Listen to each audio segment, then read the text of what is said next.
Welcome back to the channel. So today I am on my own. Cry. But I thought I would talk through my top 5 books to read if you're stuck indoors during this ever evolving, ever depressing virus. So yeah, I thought I'd go through my top 5 books and hopefully I can give you some inspiration to reach for a book. And yeah, also, I don't know if you already know, but if a book on here does take your fancy, I think it's Audible are giving away free books to listen to at the moment, and so it's a really good opportunity to go ahead and just listen to a book. Not a sponsor. So it's really good to just go ahead and listen to a book if one of these takes your fancy as well. So the first one, which, if you haven't seen the last video, because I wore a top that is related to that film and book series, but the first one, of course, is Harry Potter and the Philosopher's Stone. So if you haven't read Harry Potter, where have you been living? But I think this coronavirus is a best excuse to just read the whole Harry Potter series again. So start with the first one, of course, even though I usually read them out of order. I usually read the third one first.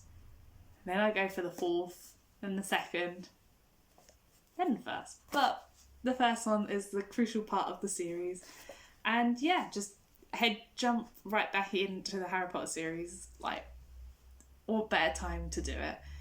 For those of you who have been living under a rock, I have no idea what Harry Potter is. Harry Potter is about a boy who goes to a wizard and witch school, and he learns how to do magic, and there is an evil force within there who is going to try and kill Harry Potter and take over the wizarding world. So it's a really good read, and I would definitely recommend this. The next book that I would recommend is a really short book, which I think sometimes you just need a short book to kind of get through.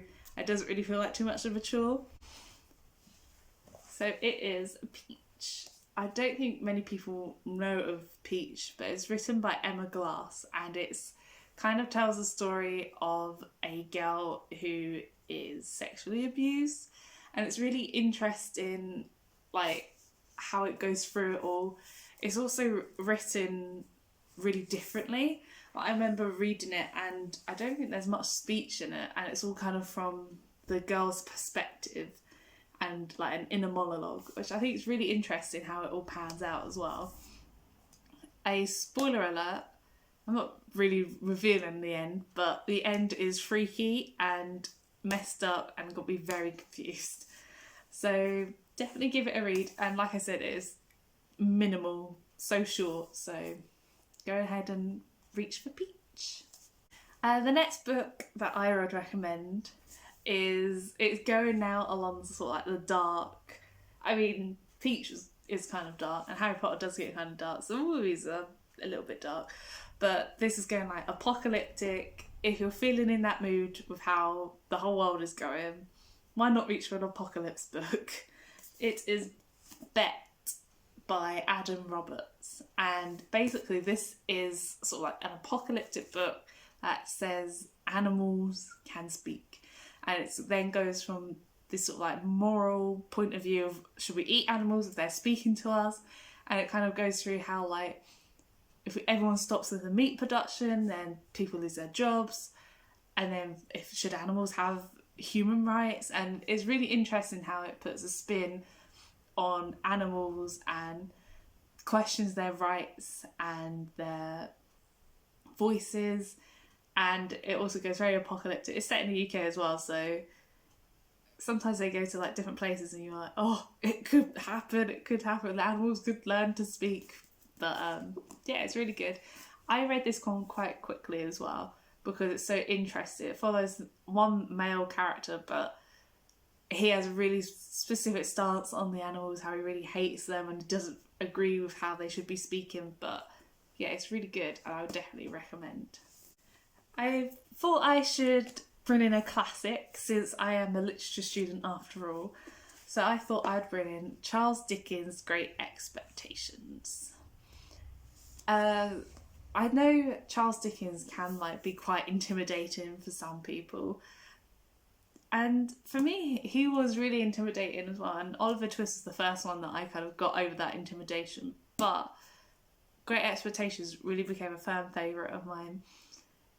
I was surprised with how quickly I started to get through it. Once I kind of read about 50 pages, I just kind of picked it up really easily. And it was really interesting to see all the whimsical and different characters. The film also, the newest film also came out fairly recently.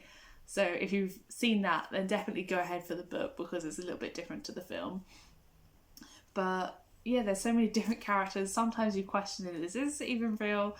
How did he get away with writing stuff like this? A mad woman in a wedding dress, for an example. But it's really interesting to see Charles Dickens' point on characters and his commentation on people and society. And I just think it's a really good read. And it's not too big. I mean, some of Charles Dickens' books are massive, so this is fairly small for Dickens. So definitely give this one a reach as well. Now, my final recommendation for The Apocalypse is my favourite book of all time. And I don't think anyone should go without reading this. This is literally my favourite book, and I would recommend it until the cows come home. It's amazing. And it is Oryx and Crake by Margaret Atwood. So Margaret Atwood, of course, is known for The Handmaid's Tale, which I think is a severely inferior book to this. It is brilliant. It's the first of a trilogy, the Mad Adam trilogy, but it's just brilliant. The first one, you can just read it on its own, but it will just make you want to read the other two, trust me.